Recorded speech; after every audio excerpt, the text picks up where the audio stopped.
can't sleep, trapped in my own mind. Anxiety. Drowning in the darkness, just can't see the light. Depression. Doubtful, insecure, can I really do this? Imposter syndrome. I'm alone, unloved, just feel invisible. That's loneliness. We're not therapists, but we need one.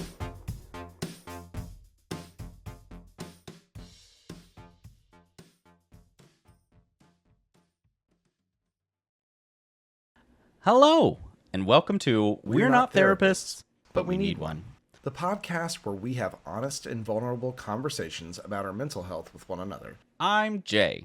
And I'm Anthony, and neither of us are therapists. But we're trying to help ourselves and each other by sharing our experiences and feelings.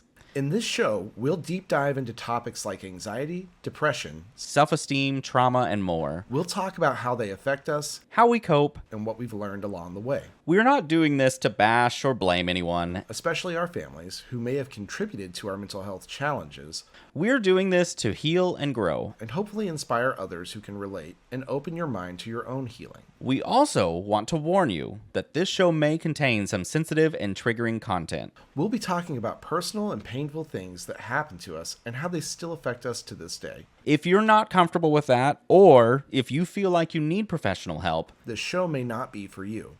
But if you're ready to join us on this journey of self-discovery and self-improvement, we're glad to have you. We're not experts, but we're honest and we're not alone. Now, let's start the timer. Jay, how do you feel today? Well, it is the same day as last week, so I'm still just as great as last week. I'm so glad we started recording 2 episodes in one day. I have to edit that a little differently. Jay, how have you been since the last 30 seconds? Oh, my gosh. Time has passed for you, listener, but for us, a lot has changed. I mean, my veggies are 30 seconds further along, and my strawberry cobbler is going strong. Oh, yeah, I forgot to finish asking you last time. What are you making? I know, listeners have been waiting a whole week to find out what I'm making, and it's a strawberry cobbler. I'm also making some rice for myself right now for dinner because I knew I was going to go fast with the cobbler, and I had to get 2 episodes worth of stuff cooked this evening. Yeah, I don't know how mine's going to go. I don't know. Anyways, as thanks a for continuation of last week, yeah. Thanks for asking. I'm still well. How about you? I'm still well. We left off last week talking about anxiety and stress around setting expectations for ourselves and expectations from others. And so I still experience that so finitely, and it's weird because I found myself trying to push through it recently where I get that anxiety and I get that fear that wells up right here, that knot that forms in your chest. Yeah. And I just start fighting my way through it. I've got to push and just get I have to start getting comfortable with being that uncomfortable, and understanding that it's not going to kill me. I took a different route in my method. Each time I push through, it works for a little bit, and then I just rebel more. And I'll use dieting as an example. I'm really good about being I'm going to diet this so hard, and here's what's going to happen. This is what I'm changing to. And then after a few days of it and a week of it, I'll get a craving for something, and then I get so upset that I've limited myself that I'll get angry, and then I will completely sabotage the diet, and for a couple days I will just eat like trash, and then I feel guilty, and then I eat bad because I feel guilty, and then I force myself, so I do this it's the spiral cycle, girl, and I hate it. And so I finally was like, okay, we've done this so much, obviously that doesn't work.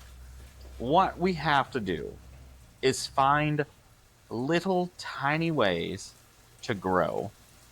And so, my dieting habits, I would start sitting there going, here's what you're going to do. You're going to cut less on soda. You're going to drink 1 every other day, which I started that years ago. And now I drink a soda once every 2 weeks. Like, I do I wish not I had drink the much strength. soda. I drink a lot of soda, Um, but it's diet soda, which is not any better for you than regular soda, anyways. but I used to drink multiple sodas a day. So that was a big change for me. And then it's kind of like working out. If I give myself the option to go, I'm going to opt out. Yep. And so instead of being like, you have to work out, and you have to work really hard, I started out saying, hey, let's try for 3 days a week. Let's set it for 45 minutes. And then I had ChatGPT. I was like, here's what I'm doing, and let's just start it out. And I ended up really enjoying it to where I'm at 4 days a week now, and I go for a little over an hour. And so I kind of let my own self enjoy it, but I just had to like sneak my way in and set a built schedule. So that's what I've had to learn is that I can't just force myself into things exactly. I have to like kind of stepping stone into it. And then suddenly my body's like, yay, I love doing this. So I enjoy working out when I get back into it. I've discovered that if I give myself variety, I won't. I've got to not adhere strictly to something, just like what you're talking about. I've got to like give myself some loose ground rules. Yeah. So like I have to set standards, but loosely. it's like dieting. Dieting is one of those things where I can't go on a fully strict diet. What I can do for myself is make healthier choices at each meal. Like, I love a salad. I love a salad. So I'll have salad for lunch instead of, I don't know, leftover pasta. Or, for dinner, I'll make sure that we eat more veggies and cut down on the starch and the protein. We still get the starch and the protein, it's still there, but we got a big pile of veggies to eat with it. And that's kind of the little things that we can do here where I'm not like restricting myself, because I've tried to do diets before and I fucking hate them. They make me so mad. I remember distinctly one day we were on this really strict diet for like bulking, and I will never forget, I opened up my little bag of tuna that I was going to throw my like crushed up like pecans or whatever it was that I had in there, maybe walnuts, I don't fucking know. Anyways, that I was going to put that in there with like, I can't remember what else, maybe like a smidge of mayonnaise, like the smallest amount, so I could have that for food. I was so physically mad, Jay. I wanted to throw that thing across the room. I just fucking got so upset. And I'm laughing because. Oh, go ahead. Oh no, I was just gonna say that's also part of what I realized. Like, I can't do strict. I have to be able to give myself things I enjoy every day, or else I'm going to like hate it. Well, and then because once you start doing that, I've noticed that over time, it's easier to be like, you know what? I don't have to have this daily. Like, sure, I want to eat sweets daily. And then suddenly I start going, well, now that I've kind of done this little bit of work, I've shifted a little more here. And now I don't feel I need this snack as much. And it works over time. Now, I have my moments where I fuck shit up. Yes, though. But it lasts like a day or two rather than weeks of me just being like angry at myself. Yep. And Well, so yeah, I've had to like kind of trick myself, but I've been pretty proud of how I didn't need eggs. I've been pretty proud of how good I've been at it. yeah, and I think that's the other thing is that I'm starting to appreciate like vegetables and fruits and different healthier options that I didn't use that I would have thought of before as like sort of not really a punishment, but not something that I wanted to eat. Right. But man, just like Normandy veggies, like out of like frozen Normandy veggies out of a bag, just cauliflower and broccoli and carrots. Holy shit! Roast those up in the oven and like toss them in some, I don't know, Tony Chachere's or something. And holy crap, I Parmesan? love that. Don't you tempt me with a good time? I love Parmesan. I will douse them in a little bit of olive oil and then Parmesan them up, and ugh. See, and that's the kind of thing that I need to figure out around writing is I need to like accept that I can microdose writing in its own way and find the bits of it that I appreciate. Because in my brain, I'm either doing all of it or none of it.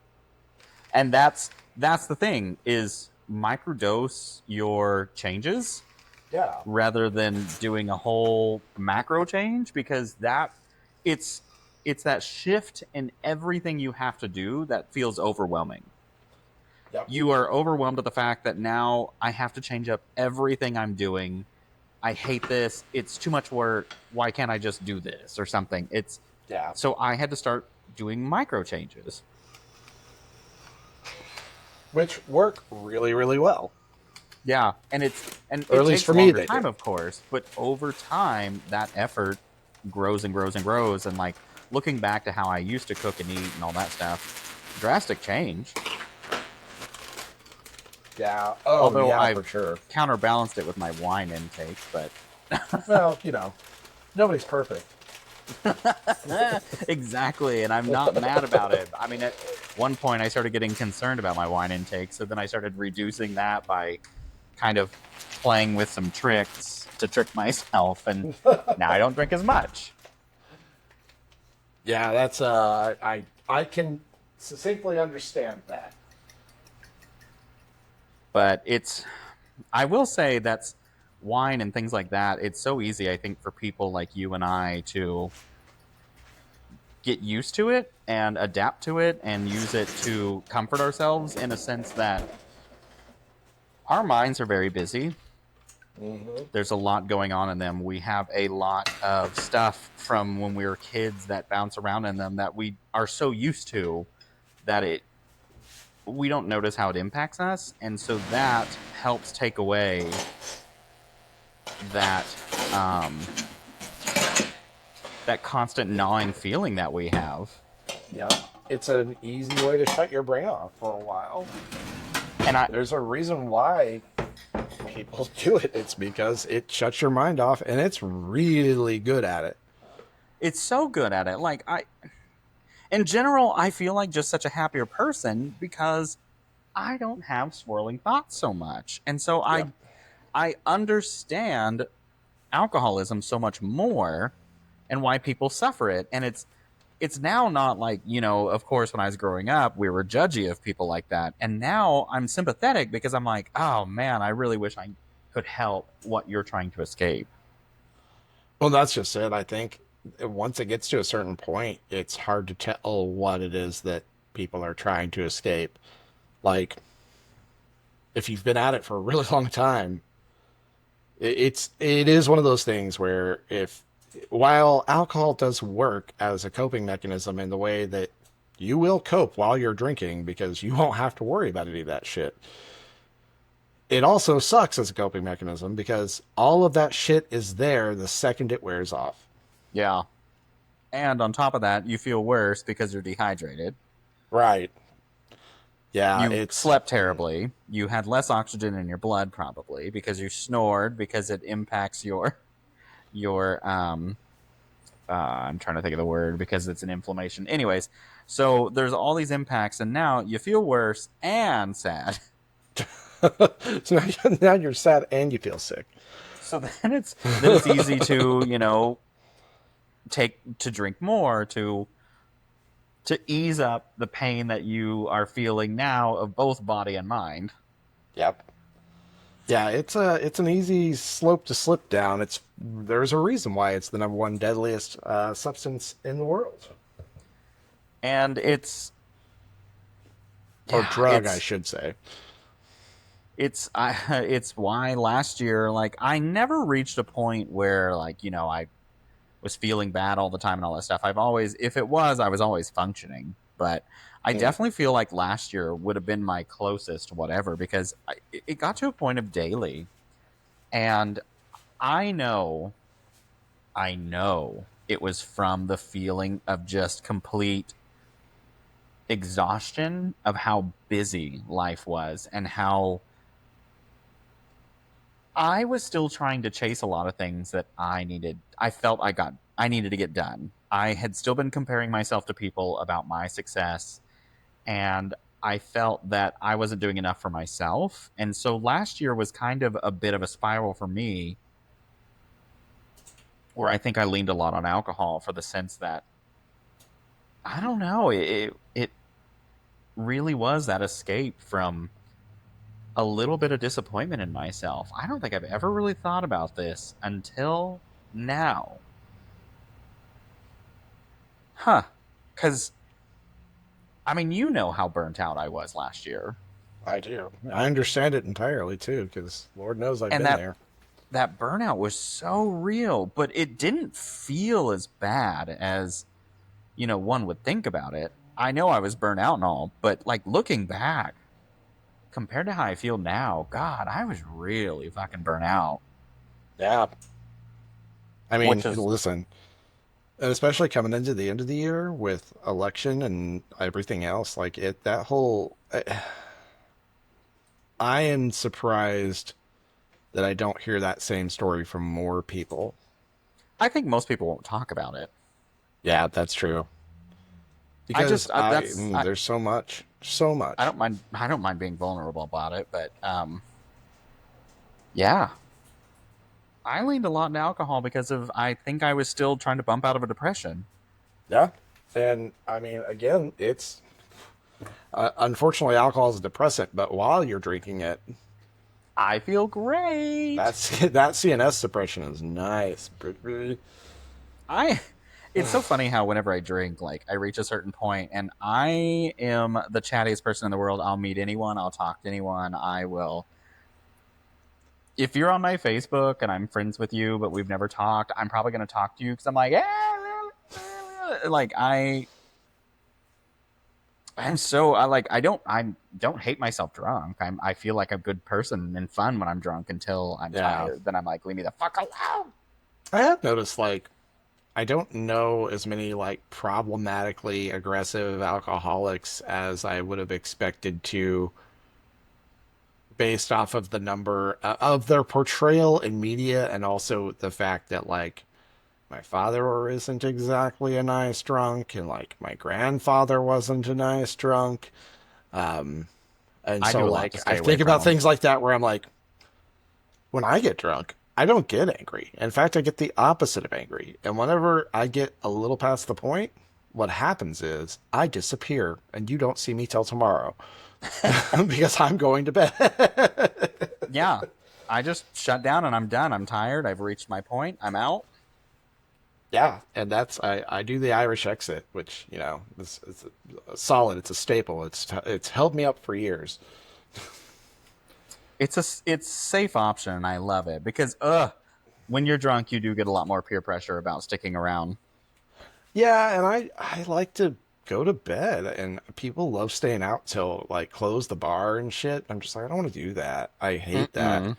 It's one I of the hate things it. that I simultaneously love and annoys me about Joe is we'll before we go to the bar, we'll set a time to leave the bar, and in my mind, I know it's that time plus 1 hour to 1.5 hours, no matter what we agree on. Because Joe will like get a drink or two, and he's like, "Wow, yeah, now okay, I'm good, and I'm going to stay out. I want to chit chat. I want to talk to people." And I think he's like that anyways. Um, Sometimes it just depends, obviously, but like I'm the person who's like, "Okay, we hit the time, and now I'm ready to go. I was having a great time, and now it's past the time that we were supposed to leave, and now I'm not having a good time anymore because we were supposed to leave, and we're still here." Yeah.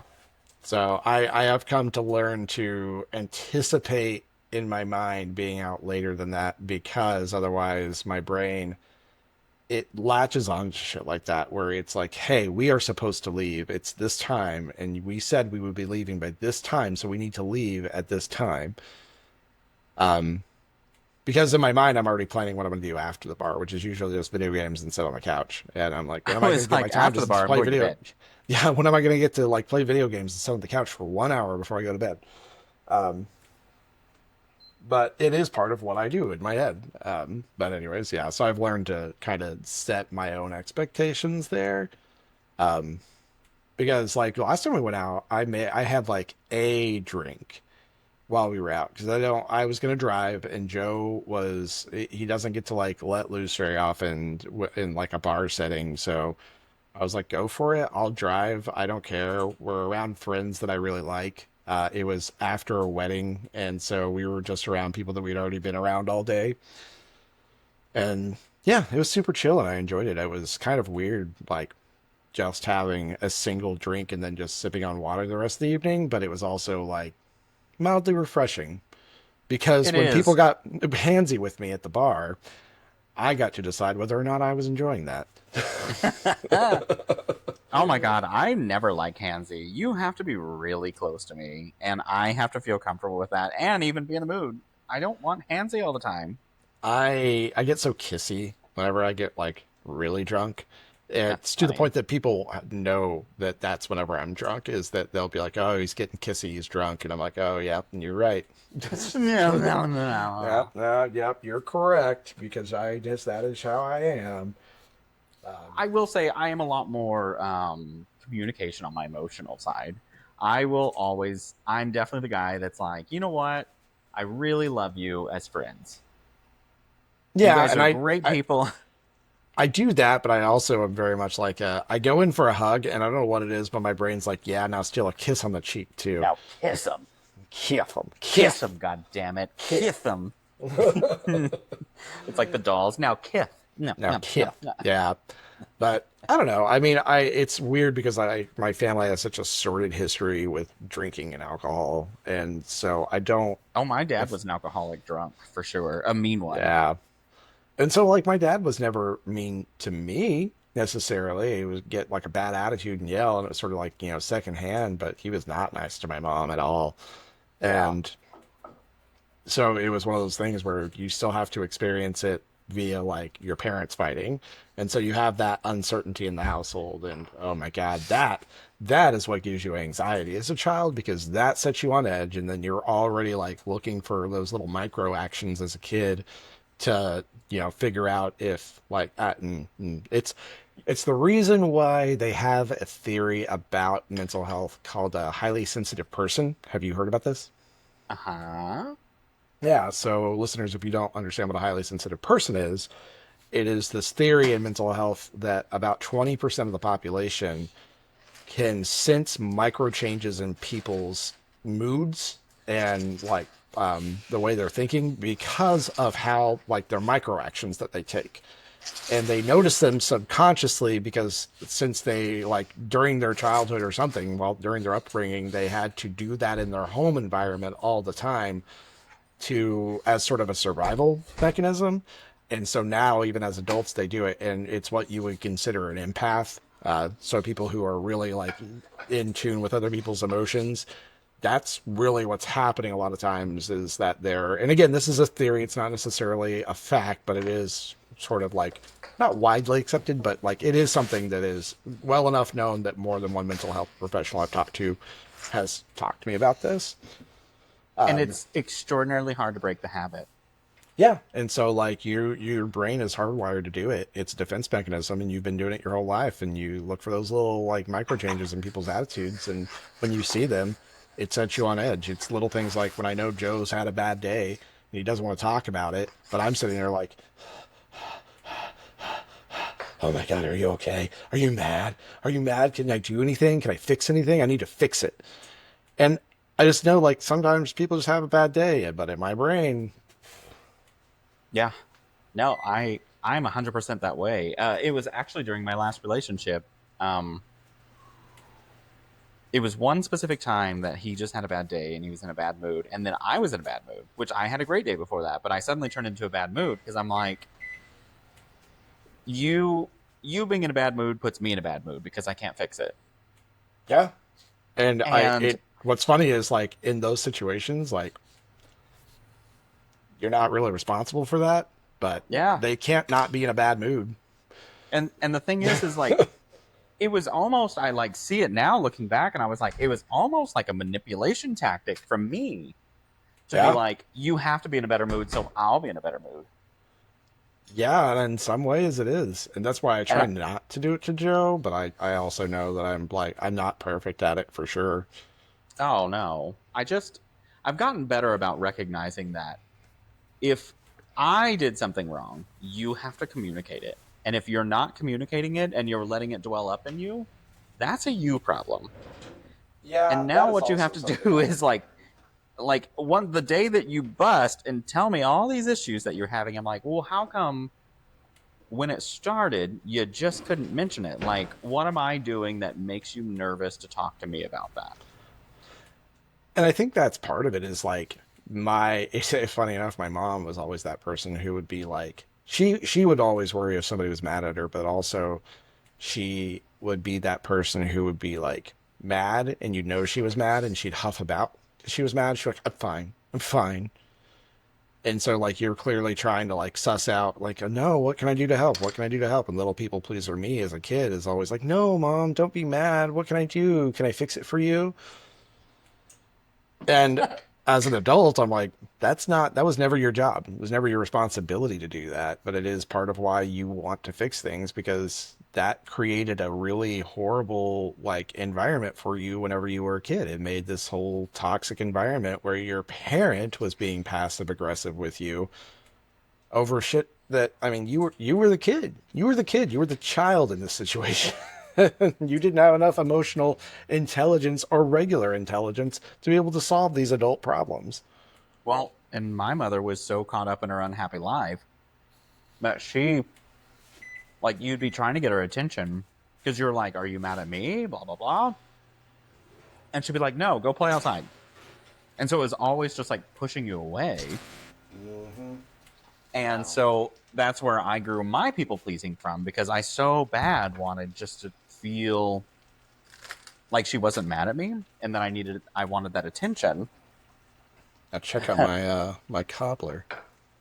Ooh, that looks delicious. Actually, I'm glad you did that because we had a comment on one of our episodes recently. Oh, really? Did we?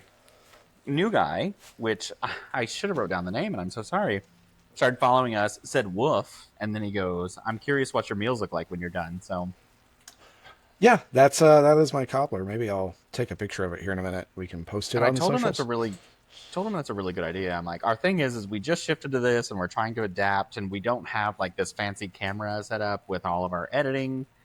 If this podcast became something way bigger, then I would like to be more professional where maybe we have several camera angles watching what we do. But Yeah, which I as mean, of I've got a few now, different cameras, so I mean, we could always do it. I just it just the requires setup. us to have more editing. Yeah, exactly. We're And pretty right now, lucky the right now editing for with this is this. so easy, especially compared to Beards and Sundries. Oh my god. Yeah, actually, I was pretty excited to do some editing on that and be like, oh, okay, I can manage this. It's not all that bad, but I will say the tool that we've been using to edit has been a little bit Oh, not the oopsies, best. I'm an idiot. Well, Hey, that's bad self-talk. Don't do that. do what? That's bad self-talk. Don't do that. Oh, you're right. Well, this stove, I hardly use it because I don't cook so often these days. I walk to a lot of my meals. I knew that might be a concern whenever I moved downtown that I was just gonna like walk out of the house constantly, but fuck it. But Yeah. I turned the stove on to what I thought was high, but I ended up going to low. Nice. And I was like, why can I still put my hand on this and not hurt? That is one nice thing about the induction cooktop is that it's just, it's gonna, yeah.